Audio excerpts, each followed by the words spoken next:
किसी गांव में एक बूढ़ा व्यक्ति अपने बेटे और बहू के साथ रहता था। परिवार सुखी संपन्न था, किसी तरह की कोई परेशानी नहीं थी। बूढ़ा बाप, जो किसी समय अच्छा खासा नौजवान था, आज बुढ़ापे से हार गया था। चलते चलते समय लड़खड़ाता था, लाठी की जरूरत पड़ने लगी। चेहरा झुर्रियों से भर चुका था। अपना जीवन किसी तरह व्यतीत कर रहा था। घर में एक चीज़ अच्छी थी कि शाम को खाना खाते समय पूरा परिवार एक साथ टेबल पर खाना खाता था। एक दिन ऐसे ही शाम को जब सारे लोग खाना खाने बैठे, बेटा ऑफिस से आया, भूख ज़्यादा थी तो जल्दी से खाना खाने बैठ गया। साथ में बहू और उसका एक बेटा खाने लगा। बूढ़े हाथ से जैसे ही थाली उठाने को हुई, थाली हाथ से छिटक गई। थोड़ी दाल टेबल पर गिर गई। बहू और बेटा ने घृणा से पिता की ओर देखा और फिर से अपना खाना शुरू किया। बूढ़े पिता ने जैसे ही अपने हाथों से खाना खाना शुरू किया, कभी कपड़ों पे कभी ज़मीन पर गिर जाता।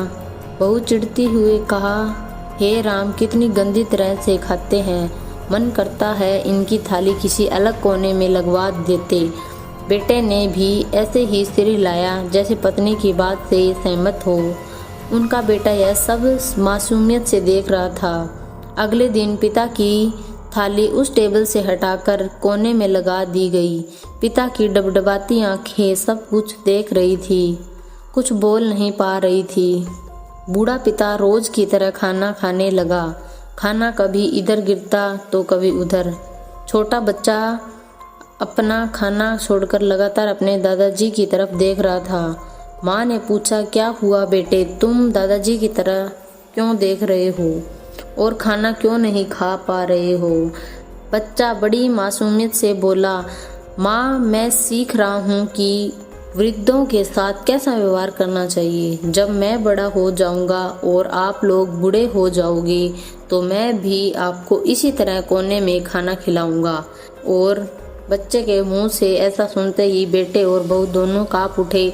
शायद बच्चे की बात उनके मन में बैठ गई थी, क्योंकि बच्चे ने मासूमियत के साथ एक ऐसा बहुत बड़ा सबक दोनों को सिखा दिया था।